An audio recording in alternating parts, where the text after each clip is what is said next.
بسم اللہ الرحمن الرحیم۔ اقوام متحدہ کی سلامتی کونسل آج بدھ کے روز امریکی وقت کے مطابق دوپہر 4 بجے ایک قرارداد پر ووٹنگ کرے گی، جس میں ایک مرتبہ پھر غزہ میں فوری، غیر مشروط اور مستقل فائر بندی کا مطالبہ کیا گیا ہے، جو تمام فریقوں کے لیے قابل احترام ہو۔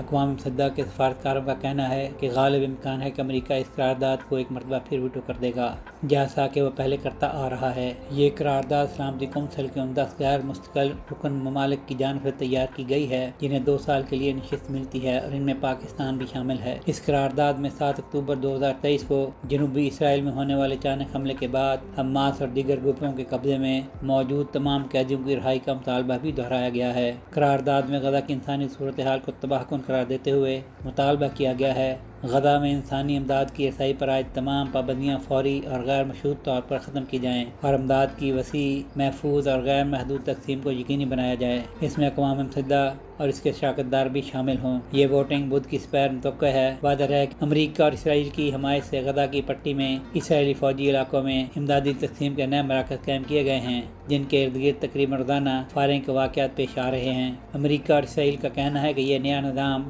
حماس کی گرفت سے بچنے کے لیے تیار کیا گیا ہے۔ تاہم اقوام متحدہ نے اس نئے نظام کو مسترد کرتے ہوئے کہا ہے کہ یہ غزہ میں بڑھتی ہوئی بھوک کے بحران کا حل نہیں ہے، بلکہ اسرائیل کو امداد کو بطور ہتھیار استعمال کرنے کا ایک ذریعہ فراہم کرتا ہے۔ مزید برآں یہ غیر جانبداری، عدم تعصب اور خود مختاری جیسے انسانی اصولوں سے مطابقت نہیں رکھتا۔ قرارداد میں یہ بھی مطالبہ شامل ہے کہ غزہ میں تمام بنیادی انسانی خدمات بحال کی جائیں، اور یہ بحالی انسانی اصولوں، بین الاقوامی انسانی قانون اور سلامتی کونسل کی قراردادوں کے مطابق ہو۔ اقوام متحدہ کے کئی ممالک سے تعلق رکھنے والے سفارتکاروں نے کہا ہے کہ انہیں توقع ہے کہ امریکہ اس قرارداد کو بھی ویٹو کر دے گا، مگر سلامتی کونسل کی یہ قرارداد تاریخ کا حصہ ضرور بنے گی۔ مارچ میں جنگ بندی کے خاتمے کے بعد سے اب تک اسرائیلی فوجی کارروائیوں کے نتیجے میں غزہ میں 4,500 سے زیادہ فلسطینی جاں بحق ہو چکے ہیں، جبکہ مرنے والوں کی مجموعی تعداد 54,500 سے تجاوز کر چکی ہے۔ سہیل شہریار، آئی پاک ٹی وی۔